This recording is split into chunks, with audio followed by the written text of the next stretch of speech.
तो last class में हमने कवर किया था लिमिटिंग रीएजेंट, उस पर एक प्रॉब्लम भी किया था और एक क्वेश्चन आपको दिया था घर पे बनाने के लिए, ठीक है। एंड आई होप कि आपने घर पे अच्छे से ट्राई किया होगा उसे। आज मैं उसका सॉल्यूशन आपको कराऊंगा। तो सबसे पहले आप देख रहे हैं हमारा यूट्यूब चैनल मिडजी एग्जाम, जिसमें हम चला रहे हैं from zero to hero batch. ये एक फाउंडेशन बैच है। मैं हूं आपके साथ रवि गुप्ता। हमारा जो चैप्टर चल रहा है this is your mole concept, जिसका लेक्चर नंबर 5 है आज। आज हम लिमिटिंग रीएजेंट के आगे का टॉपिक्स देखेंगे क्या है। तो लास्ट क्लास का जो क्वेश्चन था वो कुछ ऐसा था कि an amount of 0.3 mole of SrCl2 is mixed with 0.2 mole of K3PO4, the maximum moles of KCl which may form is. तो देखिए इस वाले क्वेश्चन में यहाँ पे सिंपली दिया हुआ है कि SrCl2 जो है आपका, ठीक है, योर SrCl2, ये इसको मिलाया जा रहा है आपके K3PO4 के साथ। एक बात याद करो जरा, लिमिटिंग रीएजेंट में मैंने क्या बताया था आपको कि आपका इक्वेशन हमेशा बैलेंस होना चाहिए, ठीक है। यहाँ से जब इसको कराओगे तो ये डिस्प्लेसमेंट रिएक्शन होगा, डबल डिस्प्लेसमेंट होगा बेसिकली। तो Sr3PO4 का होल ट्वाइस ये बनाएगा और साथ में बनेगा आपका KCl। अगर हम इसको बैलेंस करें तो देखो बैलेंसिंग यहाँ पे चेक कर लो, PO4 का होल ट्वाइस है, यहाँ SrCl2 है। तो how will you balance this? यहाँ 3 K है, यहाँ पे 2 है, यहाँ पे 3। अगर हम यहाँ पे ऐड करें, यहाँ पे 6 ऐड करो, यहाँ 6 ऐड करके देखो जरा क्या होता है। यहाँ पे 6 ऐड करो, यहाँ पे 2 ऐड करो, तो देखो PO4 का होल ट्वाइस भी यहाँ पे बैलेंस हो चुका है। PO4 का होल ट्वाइस 3 2 6 KCl बैलेंस हो चुका। अगर यहाँ पे हम 3 लगा दें तो ये भी बैलेंस है। देखो अब ये रिएक्शन आपका बैलेंस है, ठीक है। अब ये रिएक्शन आपका बैलेंस है। अब हमारे पास जो इनिशियल इसके गिवन नंबर ऑफ मोल्स है, इनिशियली लास्ट क्लास में हमने तरीका सीखा था ना how to calculate limiting reagent. तो इनिशियली जो हमारे पास इसके नंबर ऑफ मोल्स गिवन है, ये है हमारे पास 0.3, ये है 0.2। प्रोडक्ट हमारे पास शुरू में बनता है नहीं कुछ भी। अब देखो हमें how to calculate limiting reagent. Limiting reagent कैसे पता चलेगा? आप क्या करते हो, इसको सिंपली डिवाइड करते हो इसके स्टोइक्योमेट्रिक कोएफिशिएंट से। डिवाइड किया, ये कितना आ जाएगा 0.1। यहाँ भी वही करोगे आप, 0.2 डिवाइडेड बाई क्या करोगे 2 करोगे, ये कितना आ जाएगा 0.1 आएगा। अब देखो यहाँ पे एक कन्फ्यूजन है कि सर यहाँ पे तो दोनों की वैल्यू सेम आ गई, तो हम कैसे पता करेंगे कि लिमिटिंग रीएजेंट कौन है, ठीक है। तो यहाँ पे हमें चेक करना है सिंपली कि यहाँ पे नंबर ऑफ मोल्स किसके कम है। तो यहाँ पे देखो K3PO4 के नंबर ऑफ मोल्स कम है, इसलिए ये हमारा क्या हो जाएगा लिमिटिंग रीएजेंट, ठीक है। यहाँ तक किसी को कोई परेशानी नहीं है? ओके।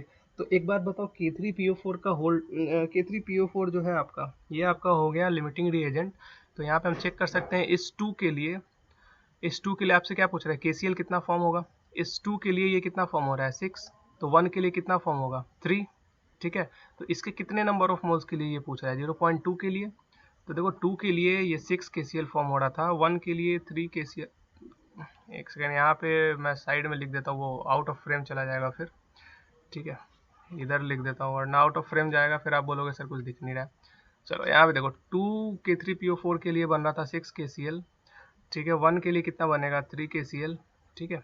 तो यहाँ पे कितने मोल्स हैं इसके 0.2 मोल्स, तो 0.2 के लिए ये कितना फॉर्म होगा 0.2 into 3, this will be equal to 0.6 KCl। तो हमारा आंसर क्या हो जाएगा, answer will be option number A, ठीक है। ये लास्ट क्लास का क्वेश्चन था।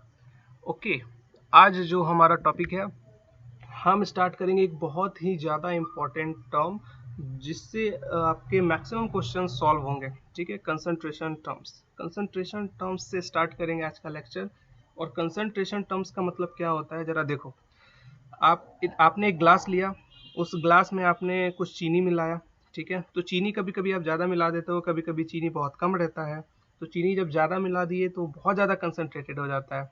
बहुत कम चीनी मिला है, बहुत ज़्यादा पानी मिला दिए उसमें, बहुत ज़्यादा पानी में कम चीनी मिला है तो बहुत ज़्यादा डाइल्यूटेड हो जाता है, ठीक है। डाइल्यूटेड मतलब बहुत पतला हो जाता है, ठीक है। तो वो क्यों डाइल्यूटेड हो गया, क्यों वो बहुत ज़्यादा कंसनट्रेटेड हो गया, इस चीज़ पे हम चर्चा करेंगे। उसी सारे टर्म्स को हम क्या कहते हैं, कंसंट्रेशन टर्म्स, ठीक है। तो कंसंट्रेशन टर्म्स क्या कहता है, जरा देखो। It represents the amount of solute या solvent in a solution. Last class में हमने सॉल्यूशन भी कवर किया था। बेसिकली सॉल्यूशन बनाने के लिए हमारे पास सॉल्यूट भी होना जरूरी है और सॉल्वेंट भी होना ज़रूरी है। तो आपके सॉल्यूशन में कितना सॉल्यूट है, कितना सॉल्वेंट अवेलेबल है, वो सब का जो रिप्रेजेंटेशन है उसी को हम क्या कहते हैं, कंसंट्रेशन टर्म्स। बेसिकली सॉल्यूशन किससे मिलकर बना होता है, सॉल्यूट और सॉल्वेंट से मिलकर बना होता है, ठीक है। तो मास ऑफ सॉल्यूशन क्या हो जाएगा, mass of solute plus mass of solvent, simply. Okay. तो देखो कंसंट्रेशन टर्म में जो सबसे पहला हमारे पास है वो है W/W परसेंट ऑफ सोल्यूट। क्या मतलब है इसका? देखो जरा, ये जो आपका एक कंसंट्रेशन टर्म है W/W, तो W रिप्रेजेंट करता है आपके वेट को। W का मतलब होता है वेट, WEIGST वेट, ठीक है। Weight by weight percent of solute अगर कहीं भी लिखा रहे उसका मतलब क्या समझना है आपको, जरा देखो यहाँ पे। ये कहता है mass of solute present in 100 gram of solution. अगर आपके पास सपोज करो मैंने लिखा है यहाँ पे 10% W/W NaCl, इसका क्या मतलब है? आपके पास कोई सॉल्यूशन है, मास ऑफ जो सॉल्यूशन है आपके पास वो है आपका 100 ग्राम, जिसमें आपका NaCl का जो मास है वो कितना है? 10 ग्राम का है। ये चीज़ समझ में आता है कि आपके पास जो मास ऑफ सॉल्यूट है वो 100 ग्राम सॉल्यूशन में कितना प्रेजेंट है। ये W/W उसी चीज़ को रिप्रेजेंट करता है, आपको सिंपली ये समझना है, ठीक है। जैसे आपके क्वेश्चन में ऐसा दिया रहेगा 10% W/W NaCl, इसका ये मतलब है कि 100 ग्राम सॉल्यूशन में आपका जो NaCl है ये 10 ग्राम ही अवेलेबल है, ठीक है। इसलिए इसका फॉर्मूला क्या हो जाएगा, mass of solute is equal to, या फिर W/W परसेंट यहाँ पे लिख सकते हैं, W/W percent is equal to what, mass of solute by mass of solution into 100। Percentage निकालना है तो 100 से मल्टीप्लाई करेंगे सिंपली, ओके। वैसे ही हमारा नेक्स्ट टर्म है वेट बाय वॉल्यूम परसेंट, अगर रहा तो क्या करेंगे। तो देखो वहाँ 100 ग्राम सॉल्यूशन में चल रहे थे, ग्राम रिप्रेजेंट करता है आपके वेट को, यहाँ पे हम वॉल्यूम लेकर चलेंगे, वैसे ही आपका 100 ml रिप्रेजेंट करेगा आपके वॉल्यूम को, ठीक। तो कितना मास आपके 100 ml सॉल्यूशन में प्रेजेंट है, W/V उसी को बताता है। ये जो W/V है ये उसी को बताता है कि कितना मास ऑफ सॉल्यूट आपके 100 ml ऑफ सॉल्यूशन में प्रेजेंट है, ठीक है। समझ में आता है? जैसे अगर लिखा हुआ है 20% NaCl बाई W/V, इसका मतलब ये है कि अगर आपका जो सॉल्यूशन है वो वॉल्यूम ऑफ जो सॉल्यूशन है अगर आपका वो 100 ml है, ठीक है, तो उसमें आपका NaCl जो प्रेजेंट रहेगा वो रहेगा 20 ग्राम प्रेजेंट, ठीक है। यहाँ तक कोई डाउट है? ओके। नेक्स्ट जो हमारा टर्म है this is your volume by volume. अभी हमने क्या पढ़ा, W/W V/V, अब W/W अभी ये है हमारा V/V, मतलब वॉल्यूम बाय वॉल्यूम। तो इसका क्या मतलब है, यहाँ पे ये बोलता है कि अब दोनों वॉल्यूम के टर्म में आ गया है कि कितना वॉल्यूम यानी कि कितना ml सॉल्यूट आपके 100 ml सॉल्यूशन में प्रेजेंट है, ये इस चीज़ को रिप्रेजेंट करता है, ठीक है। 100 लिखने का मतलब यहाँ पे क्या है, ये परसेंटेज बता रहा है, ठीक है, सिंपली। ओके, नेक्स्ट है हमारा मोल फ्रैक्शन। देखो मोल फ्रैक्शन से यहाँ से थोड़ा सा ज़्यादा इंपॉर्टेंट है क्योंकि यहाँ से क्वेश्चंस, बहुत सारे क्वेश्चंस आते हैं। ये क्या मोल फ्रैक्शन बोलता है, देखो नाम से क्या पता चल रहा है, मोल का फ्रैक्शन। आप हमेशा कैलकुलेट करते हो ना, जैसे कि आप एक चॉकलेट खरीद के लाए, चॉकलेट में ऐसे करके बना हुआ है, आपने कहा कि एक काम करो इसका एक फ्रैक्शन मेरे को दे दो, तो एक फ्रैक्शन जब हम मांग रहे हैं इसका मतलब कि हम 4 में से एक हिस्सा मांग रहे हैं, ठीक है। वैसे मोल फ्रैक्शन है, मोल फ्रैक्शन ये कहता है कि आपके पास टोटल मोल कितना है, तो आपके सॉल्यूशन में टोटल मोल कितना है, उस टोटल सॉल्यूशन का एक फ्रैक्शन आप बताओ कि कितना होगा। तो आपके सॉल्यूशन में क्या क्या प्रेजेंट रहता है, सॉल्यूट प्लस सॉल्वेंट रहता है ना, सॉल्यूट प्लस सॉल्वेंट प्रेजेंट। तो आपके इस पूरे फ्रैक्शन में, इस पूरे जो आपके पास अवेलेबल कंपाउंड है या जो भी सब्सटेंस है या मिक्सचर है या सॉल्यूशन है, उसके किसी एक कंपोनेंट का अगर हम वैल्यू निकालेंगे तो वो इस चीज़ का फ्रैक्शन हो जाएगा। सिंपली जैसे मैंने यहाँ पे चॉकलेट का एग्जांपल दिया, एक चॉकलेट है 4 पार्ट में बटा हुआ है, उसका एक पार्ट मैंने निकाल लिया तो मैंने कितना फ्रैक्शन उसका लिया, 1/4 फ्रैक्शन लिया। वैसे ही है, तो यहाँ पे एक सॉल्यूशन को अगर हम कंसीडर करें तो उस सॉल्यूशन में हमारे पास रहता है सॉल्यूट प्लस सॉल्वेंट। तो सॉल्यूट प्लस सॉल्वेंट में अगर आप किसी एक का वैल्यू कैलकुलेट करते हो, जैसे कि यहाँ पे मैंने सॉल्यूट का वैल्यू कैलकुलेट किया है, तो मैंने क्या लिखा है, number of moles of solute divided by number of moles of solute plus solvent, मतलब basically number of moles of solution, ठीक है। तो यहाँ पे मैं फ्रैक्शन निकाल रहा हूँ कि सॉल्यूट जो है आपका वो कितने फ्रैक्शन में अवेलेबल है। सिंपली अगर हम उसी चीज़ को यहाँ पे समझें तो ये तो पूरा नीचे वाला क्या हो गया, number of moles of solution, और इस सॉल्यूशन के मोल्स के रिस्पेक्ट में हम कैलकुलेट कर रहे हैं number of moles of solvent. इसका मतलब कि सॉल्वेंट का फ्रैक्शन हम बता रहे हैं पूरे सॉल्यूशन के रिस्पेक्ट में। ये चीज़ समझ में आता है कि नहीं, बोलो। ये बहुत इंपॉर्टेंट है, ये समझना बहुत ज़रूरी है, ठीक है। आपके पास अगर कोई भी बड़ा चीज़ है, ठीक है, सपोज कर लो इसमें कितने हैं 9 इसमें टोटल इसमें हैचेस है, ठीक है। ये कितने बॉक्स है, टोटल 9 है। इस 9 बॉक्स में मैंने कहा कि ये दोनों कितना पार्ट कवर कर रहा है, आप बोलोगे 2/9 पार्ट कवर कर रहा है। इसका मतलब कि ये कितना फ्रैक्शन कवर कर रहा है, 9 हिस्से में से 2 हिस्सा ये खुद कवर कर रहा है। इसका मतलब कि इसका फ्रैक्शन कितना हो जाएगा, 2/9। वही चीज़ है, इस पूरे सॉल्यूशन में सॉल्यूट कितना कवर कर रहा है, तो सॉल्यूट का हम निकालेंगे with respect to total solution. और टोटल सॉल्यूशन में मौजूद क्या रहता है, सॉल्यूट प्लस सॉल्वेंट। यहाँ तक किसी को कोई डाउट है? कोई डाउट नहीं है। चलो नेक्स्ट है हमारे पास वही जो हमारा मोल फ्रैक्शन था। अगर हम मोल फ्रैक्शन को, हाँ एक चीज़ और ध्यान देना यहाँ पे, मोल फ्रैक्शन को हम एक्स से रिप्रेजेंट करते हैं, ठीक है। मोल फ्रैक्शन का रिप्रेजेंटेशन हम करते हैं एक्स से, इस चीज़ को हमेशा ध्यान रखना। मोल फ्रैक्शन का रिप्रेजेंटेशन हम करते हैं एक्स से, ठीक है। ओके, अगर देखो यहाँ पे एक निकल के आता है कि अगर नंबर ऑफ मोल फ्रैक्शन अगर हम कैलकुलेट करते हैं सॉल्यूट का, और मोल फ्रैक्शन ऑफ सॉल्वेंट अगर हम कैलकुलेट करते हैं, तो इन दोनों का जो समेशन है वो हमेशा कितना आता है, 1 आता है। ये बहुत इंपॉर्टेंट है, इस पे क्वेश्चन जेडब्ल्यू में पूछ चुका है। चैप्टर के बाद हम बहुत सारे प्रॉब्लम्स करेंगे, ठीक है, आपको टेंशन लेने की जरूरत नहीं है। चैप्टर खत्म हो जाएगा, फिर हम बहुत सारे अलग अलग तरह के जेडब्ल्यू में आए हुए प्रॉब्लम्स, नीट में आए हुए प्रॉब्लम्स, एम्स में आए हुए प्रॉब्लम्स करेंगे, ठीक है। फिकर नॉट।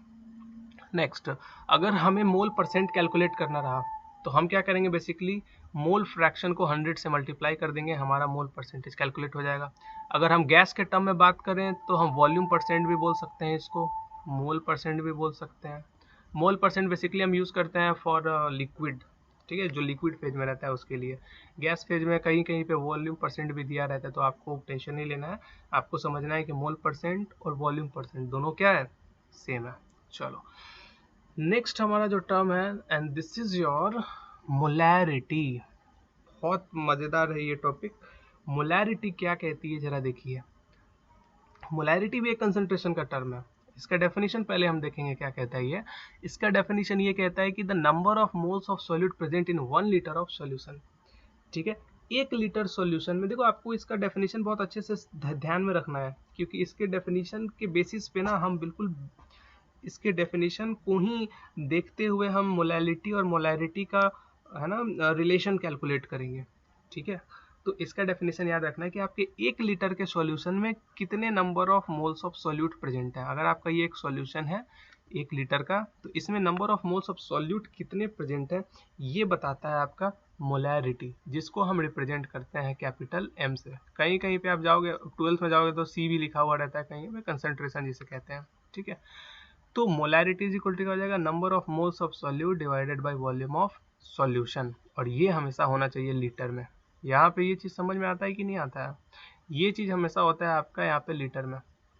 तो जब लीटर में रहेगा तो हम नंबर ऑफ मोल्स कैलकुलेट करते हैं, और उसको हम लिखते हैं यहाँ पे m इंटू वी। ये मोल्स कैलकुलेट करेंगे, नंबर ऑफ मोल्स, तो ये इसके साथ मल्टीप्लाई हो जाएगा, तो क्या हो जाएगा m इंटू वी लीटर में। बट यहाँ पे बच्चे जो कंफ्यूज होते हैं, ध्यान रखना, एग्जाम में कंफ्यूज हो जाते हैं, गलत करके आ जाते हैं कि भाई जब हम इसको लीटर में लेकर चल रहे हैं तो आप यहाँ पे नंबर ऑफ मोल्स कैलकुलेट कर रहे हो, बट जैसे ही वॉल्यूम मिलीलीटर में दिया है तो आप वहाँ पे मोल्स कैलकुलेट नहीं कर रहे हो, आप वहाँ पे मिली मोल्स कैलकुलेट कर रहे हो। समझ में आ रही है बात? तो आप यहाँ पे नंबर ऑफ मिली मोल्स जब कैलकुलेट करोगे क्या लिखोगे, m इंटू वी, लेकिन किस में, मिली लीटर में, ठीक है। ये चीज़ समझ में आ रहा है? यहीं पे बच्चे बहुत ज़्यादा कंफ्यूज हो जाते हैं और बहुत बच्चों को ये चीज़ समझ में भी नहीं आता है, ठीक है। सिली मिस्टेक कर देते हैं, फिर बोलते हैं रैंक नहीं आया, 2 लाख रैंक चला गया, और जितनी पॉपुलेशन है मेरी रैंक उतनी आई है, मतलब समझ रहे हो, इस तरह के मीम्स वगैरह बनने लगते हैं। ओके, चलो कुछ और भी टर्म्स जो हमारी हेल्प करेंगे मोलरिटी कैलकुलेट करने में। अगर क्वेश्चन में आपके पास लिखा हुआ है this is semi molar solution, इसका क्या मतलब होता है? इसका ये मतलब होता है कि उसकी मोलरिटी कितनी है, 0.5, मतलब हाफ है, ठीक। लिखा हुआ है डेसीमोलर, मतलब कितनी है, 1/10 है। सेंटीमोलर है, इसका मतलब 1/100 है। मिलीमोलर है, इसका मतलब 1 बाई कितना है, 1000 है, ठीक है। तो ये सब टर्म्स टेक्निकल टर्म्स है जो कि क्वेश्चन में डायरेक्टली गिवन रहेंगे, आपको ये नहीं कहा रहेगा कि वो 1/100 है, वो 1/10 है, नहीं, ऐसा कुछ नहीं रहेगा। आपके पास ऐसे डायरेक्ट लिखा हुआ रहेगा डेसीमोलर सेंटीमोलर, आपको खुद से समझना है कि इसका मतलब क्या होता है। क्लियर है? ओके, नेक्स्ट है मोलैरिटी ऑफ डाइल्यूशन। ये टॉपिक क्या कहता है जरा देखिए, नाम से पता चल रहा है कि अगर हम डाइल्यूट करते हैं किसी भी चीज़ को, ठीक है, उसकी मोलैरिटी कितनी होगी वो हमें कैलकुलेट करना है। जैसे कि आप देखिए यहाँ पे मान लिया हमारे पास एक कंटेनर है, मैं यहाँ पे चलो यहीं पे बना रहा हूँ, दिखेगा आपको। एक ये दूसरा कंटेनर, ये कंटेनर है ए, ये कंटेनर है बी, ठीक है। तो क्या किया, इस कंटेनर की मोलैरिटी है m1, इस कंटेनर की मोलैरिटी है m2, ठीक है। इसका वॉल्यूम है v1, इसका वॉल्यूम है v2, ठीक। अब आपने क्या किया है, कि यहाँ पे जितने भी कंपोनेंट्स हैं आपके, ठीक है, आप जब कंटेनर ए लेकर चल रहे हो, वहाँ पे आपके जितने भी कंपोनेंट्स हैं, तो अभी तो वो एक दूसरे के साथ घुल मिल के डाइल्यूट हुए नहीं है। अब उनको आप धीरे धीरे घुलाना शुरू कर रहे हो, एक दूसरे में मिलाना शुरू कर रहे हो, डाइल्यूट करना शुरू कर रहे हो, ठीक है। तो एक बात याद करो, कंजर्वेशन ऑफ मास। तो कंजर्वेशन ऑफ मास यही बोलता है ना कि mass neither be created nor be destroyed. तो आप जब एक दूसरे को घुलाना शुरू करोगे तो ये एक दूसरे में घुलते जाएंगे, घुलते जाएंगे, घुलते जाएंगे।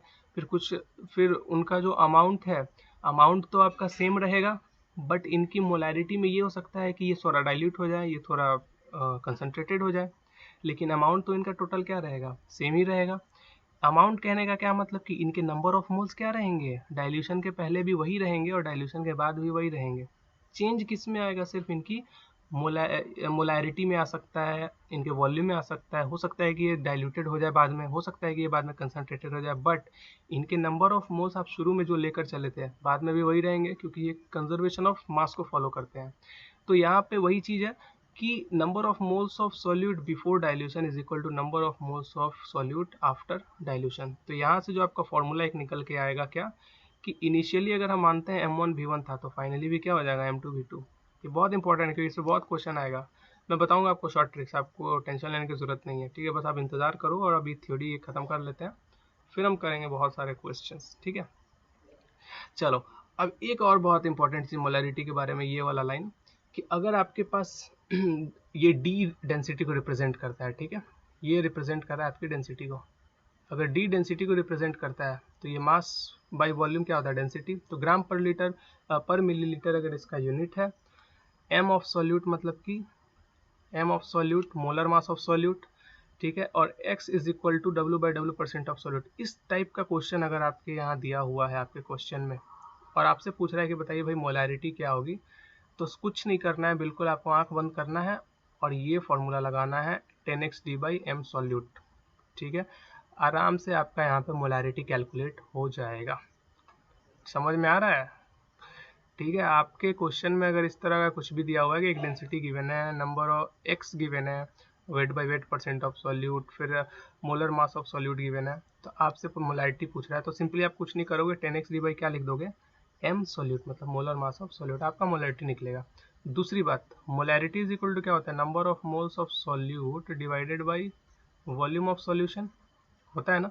मोल्स ऑफ सॉल्यूट को क्या लिखते हो आप, मोल, डिवाइडेड बाय सॉल्यूशन को क्या लिखते हो आप, लीटर, ठीक है। तो मोल पर लीटर इसका क्या हो जाएगा, एसआई यूनिट हो जाएगा, ठीक है। ये इसकी यूनिट हो जाएगी मोलैरिटी की या कंसंट्रेशन की, ये बात याद रखना हमेशा, ठीक है। चलो, अब देखो मोलैरिटी ऑफ मिक्सचर क्या कहता है। मोलैरिटी ऑफ मिक्सचर के बदले यहाँ पे मेरे को लिखना चाहिए था molarity of non reacting mixtures, ठीक है, क्योंकि ये जो अभी हम पढ़ेंगे ये नॉन रिएक्टिंग मिक्सचर्स के बारे में पढ़ेंगे। क्या कहता है जरा देखो, अगर आपके पास कोई बॉक्स है ए, कंटेनर है, दूसरा कंटेनर है बी, ठीक है। शुरू में ये है m1 v1, ये है m2 v2। m1 v1 m2 v2 का मतलब क्या है, अभी मैंने बताया ना ऊपर कि m1 v1 is equal to क्या, number of moles of A, m2 v2 मतलब number of moles of B, second container का, ठीक है। इन दोनों को आपने क्या किया, एक दूसरे में मिला दिया, मिलाने के बाद जो तीसरा बना, ठीक है, उसकी मोलैरिटी हमें मालूम नहीं है, लेकिन उसका वॉल्यूम हमें पता है। हमने दोनों इसको उठा के इसमें डाल दिया, तो क्या हो जाएगा, v1 प्लस v2 हो जाएगा, लेकिन मोलैरिटी चेंज हो जाएगा, वो मोलैरिटी हमें मालूम नहीं है, वही हमें कैलकुलेट करना है, ठीक। और बहुत इंपॉर्टेंट चीज़ जो है कि ये नॉन रिएक्टिंग मिक्सचर्स है। ये कैसे मिक्सचर्स है, नॉन रिएक्टिंग मिक्सचर्स, ये एक दूसरे के साथ रिएक्ट नहीं करेंगे, क्योंकि रिएक्ट कर जाएंगे तो फिर ये v1 प्लस v2 तो होगा, बट ये मोलैरिटी का फिर फंडा कुछ अलग हो जाएगा, वो हम पढ़ेंगे इसके आगे, ठीक है। तो शुरू में हमारे पास था m1 v1, इसको मिला दिया किसके साथ, m2 v2 के साथ, तो फाइनली हमारे पास जो आया ये C, इसका हमें पता ही नहीं है मोलैरिटी, रिजल्टेंट मोलैरिटी मालूम नहीं है कितनी होगी, लेकिन इसका वॉल्यूम तो पता है v1 प्लस v2 होगा, ठीक है, यहाँ से आप एम आर को सिंपली क्या कर सकते हो, कैलकुलेट कर सकते हो, M1 V1 plus M2 V2 divided by V1 plus V2। ये फॉर्मूला लगा के आप सिंपली कैलकुलेट कर सकते हो। इन सब सारे क्या बोलते हैं इसको, सारे फॉर्मूला पे हम लोग ना कैलकुलेट ये करेंगे, क्या क्वेश्चन सॉल्व करेंगे। आप बिल्कुल अभी पढ़ते जाओ और प्रॉब्लम हम सॉल्व करेंगे। चैप्टर जस्ट खत्म होगा, 2-3 लेक्चर में ख़त्म हो जाएगा ये चैप्टर, तो फिर हम इसके आगे और भी प्रॉब्लम सॉल्व करेंगे। जैसे कि देखो अभी एक यहाँ पे प्रॉब्लम है, ठीक है, ये क्या कहता है कि 100 ml ऑफ, देखो अभी हमने क्या पढ़ा था, ये नॉन रिएक्टिंग के लिए था, ठीक है। अभी ये देखो ये रिएक्टिंग का आ गया, ठीक है। अब ये रिएक्टिंग का है, ये कैसे हम इसको टैकल करेंगे ज़रा देखो। ये क्या कहता है कि 100 ml ऑफ आपका 0.1 मोलर क्या है, NaOH है, और 200 मिलीलीटर ऑफ क्या है, 0.1 m, this should be capital M, HCl, ठीक है। कह रहा है कि आप इन दोनों को जब मिला रहे हो तो एक बात बताओ, फाइनल जो सॉल्यूशन होगा आपका वो किसका फेज लेगा, फाइनल सॉल्यूशन का फेज क्या होगा, फाइनल सॉल्यूशन का फेज कैसा होगा, ठीक है, फाइनल सॉल्यूशन का फेज। ओके, एक बात बताओ, ये क्या है आपका, एसिड है या बेस है, सिंपल चीज़ है, बता सकते हो, बेस है, ठीक। और ये HCl क्या है आपका, सिंपली बताओ, एसिड है। एसिड और बेस जब एक दूसरे के साथ रिएक्ट करेंगे तो क्या होंगे, न्यूट्रलाइज होंगे कि नहीं होंगे, बताओ। न्यूट्रलाइजेशन रिएक्शन क्लास 10th पढ़ा है आपने, न्यूट्रलाइज करेंगे एक दूसरे को, एसिड और बेस जब एक दूसरे को न्यूट्रलाइज करेंगे तो हम यहाँ पे ये देखेंगे ना कि एसिड और बेस में पहले न्यूट्रलाइज कौन हो रहा है, पहले पूरी तरह से खत्म कौन हो रहा है, लिमिटिंग रीजेंट की तरह कौन काम कर रहा है, चेक करोगे कि नहीं करोगे, बोलो। बिल्कुल करोगे। और लास्ट क्लास में मैंने बताया how to calculate limiting reagent. तो लिमिटिंग रीएजेंट कैलकुलेट करने के लिए सबसे पहले हम क्या करते हैं, नंबर ऑफ मोल्स कैलकुलेट करते हैं।